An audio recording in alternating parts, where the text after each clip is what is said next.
There is no ringing sound for Zoom, and it just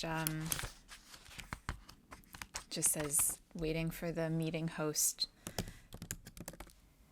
It's Friday afternoon, and like most Fridays these days, I'm waiting to get let into a Zoom meeting. It's an experience that probably sounds pretty familiar to many of us by this point. But this particular pandemic Zoom meeting has a bit of a history.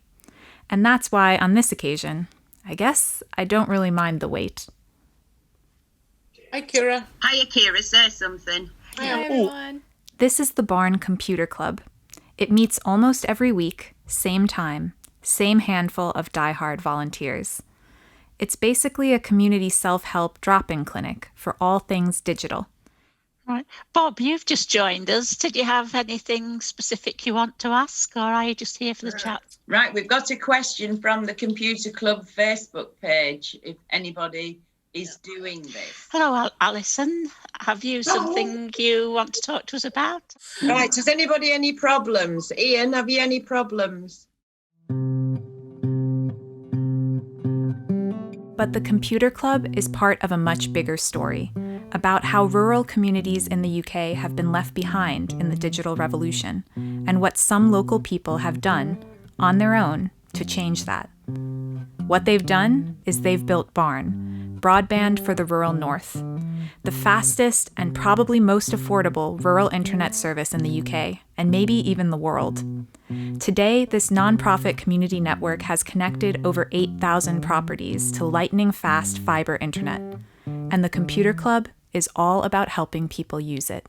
Well, most of the time. I like Wilger potatoes from Pilling. I like Mary's Pipers from Pilling best. I think I read somewhere that 80% of potatoes in this country are Maris Piper.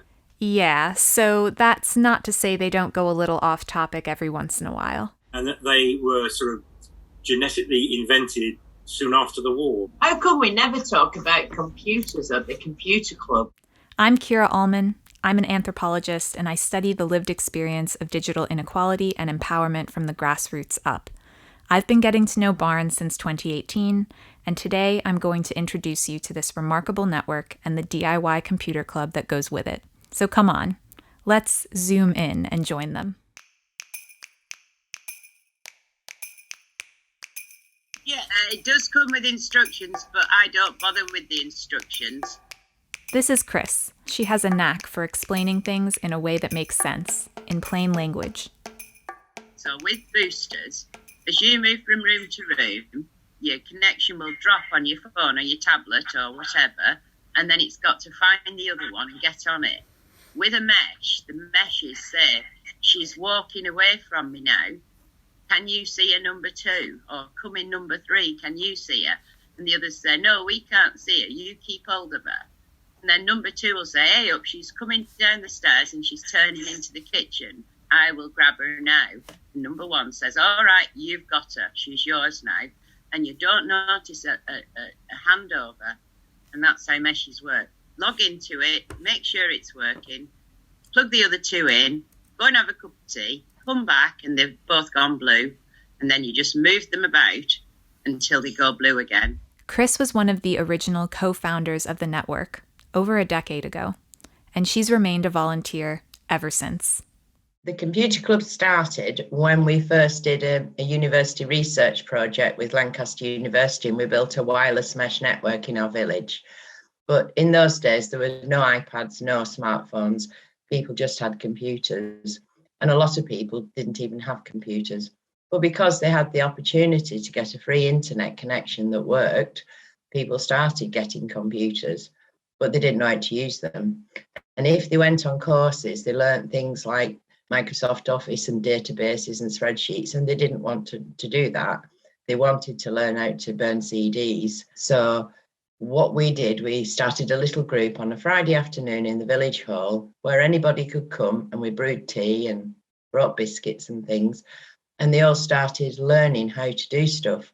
And one bit that really sticks in my mind is Rita already knew how to burn CDs. And she ended up teaching everybody else how to burn CDs, which made her feel better because it made her feel clever. And in the meantime, other people taught Rita different things. So then she actually did become a lot cleverer. We all became cleverer. And then when Barn came along, all the village network morphed into Barn, and people got an even better connection, by which time iPads were starting to appear and tablets and smartphones, and a lot of things none of us knew anything how to do. So we carried on with the computer club once Barn got their office at Melling, and everybody came there. And again, it was sharing information. Then the people who came to the club then went home to their communities and told all the friends what they'd learned. So they didn't all have to come to the club. And then, of course, COVID happened and we couldn't have the club in person anymore. So we went on to Zoom. And again, people come and it's a very social event. They have to bring their own tea at home this time instead of drinking ours, but everybody really enjoys the club. So it's been running from about 2003-04 until now, 2021. But along with Chris, there are some other computer club regulars too. Hello, I'm Hugh Davies, generally known as Huge. I'm in a hamlet called Thelverton. And Sheridan, Keyston, North Yorkshire. My name's Andrew Smith, but I like to go by the name of Scribe Andrew. Oh, I'm Patrick and I'm in Farlton. Hi, I'm Phil Stone. I'm up in a little village called Lowgill, which is probably, 5 miles from Melling, something like that. Hi, I'm Ray Potter. I'm in Hornby in Lancashire, about a mile from Melling headquarters of Barn. And of course, there are the drop-ins, the people who come with a question, or even just to say hello. Hi, Jean. Hello, it's Jean Ann, and I'm just joining to say hello and goodbye. I'm hoping to join you next week. Hi, Jean Ann. Hello. Hello and goodbye. Hello and goodbye. Yes, I'm sorry about that. Richard, did you have a different question for us? Or do you just want to see what's going on? Not particularly, no. It's the first time I've joined. I just thought I'd, because it's raining. Nothing better to do on a Friday afternoon. So, anything that you can teach me about computers is better, Before the pandemic, the computer club met in person, first in the local village hall near where Chris lived, and later at Barn headquarters once the network was more established, in the beautiful rolling hills of Lancashire in the northwest of England.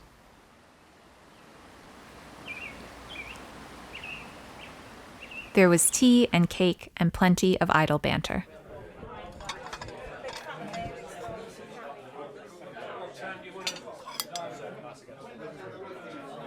And all of this was important because, as Barn volunteers know better than anyone, the internet here is a community project, maybe even more so because rural communities have been so digitally excluded. According to the UK's telecom regulator, only 81% of rural properties in the UK have access to a 30 megabit per second connection, compared with 98% of urban properties. But rural is a heterogeneous classification. A 2020 survey of National Farmers Union members, for instance, reported that 32% of their respondents had less than a 2 megabit per second connection. The COVID-19 pandemic made these digital inequalities more damaging and therefore more urgent. People without connectivity were suddenly cut off, more isolated than ever before. So a too long delayed race to close the gap between the connected and unconnected kicked off. And in that race, Barn already had some crucial training. They knew how high the hurdle of getting online could be in rural communities. It means overcoming infrastructural and motivational challenges, actually building the material network through tough terrain, and convincing people it's worthwhile. And you can't have one without the other out here. Even with a core civil engineering team that works for Barn now, local people still dig the trenches and lay the ducting for a lot of the network. When the pandemic struck, the building part got back on track first. Most of that takes place outdoors anyway, and with some new social distancing guidelines and some DIY engineering, they could get back into action. But what about the questions, the cake, the chatter? Well, the computer club reappeared a bit later, as an online Zoom meeting, with less cake, but just as much chatter. Well, we do this once a week, and it's sometimes there's things to talk about and sometimes there isn't. I mean, it's partly social, partly technical. But it is a very social thing. And even if no customers come with questions, we still end up rabbiting on way past 4 o'clock because we really do enjoy talking about things. If we run out of things to talk about the internet and computers, the boys end up talking about electric cars and Volvos, but they enjoy that too. It became a social space, a reliable meetup every week for people isolating at home. But it also stuck to its roots. It was a space of experimentation, as Computer Club regulars familiarized themselves with the ins and outs of video conferencing, and coached other barn customers through it too. Okay then, thank you both for your help. I'm not quite sure how I sign out of this. Can you see Lee down at the bottom right? You should have something that says leave meeting. Leave meeting? No, I can't see You might wave your mouse about, or if you're on... Oh, leave, yeah, I can see that. I've got that, yes. Right, okay, oh, that's great. Yeah, leave meeting, right. Click on that, then you disappear.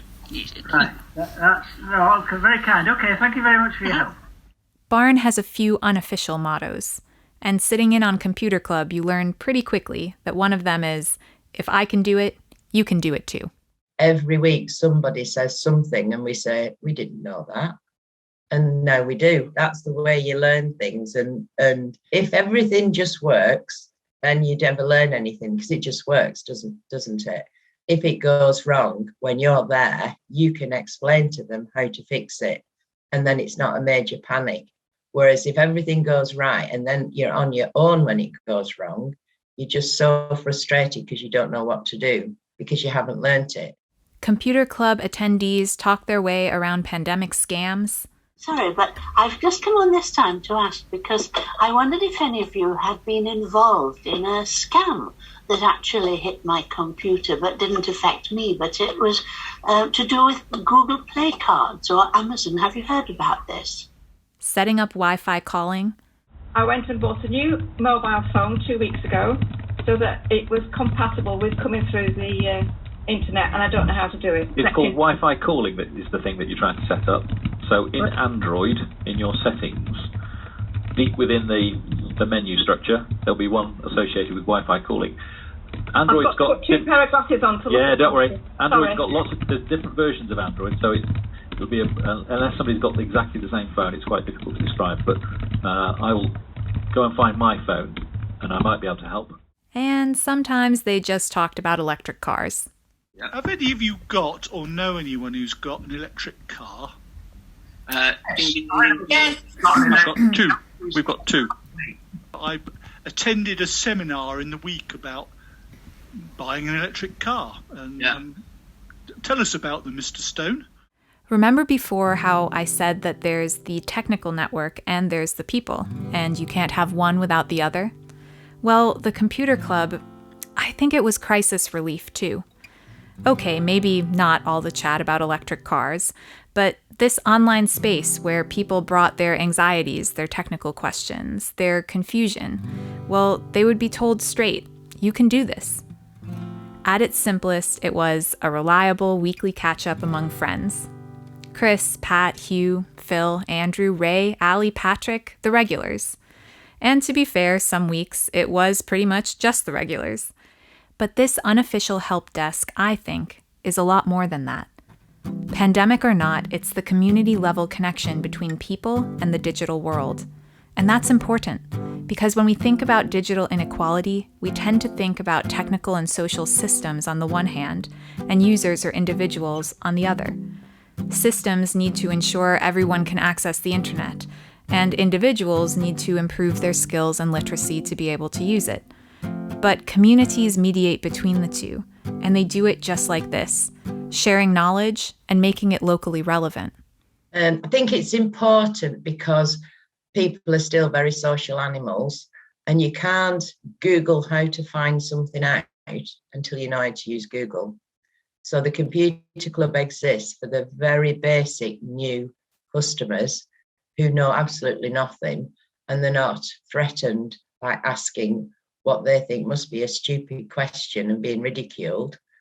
And they're not threatened by that in our meetings. meetings because it's very friendly and social and you know people. So the computer club, it's just a wonderful thing, and it's unique to Barn. No other ISP provides this sort of service, and I feel it's just as important to build this network of people as it is to build the physical internet network. So yeah, I hope it never ever stops.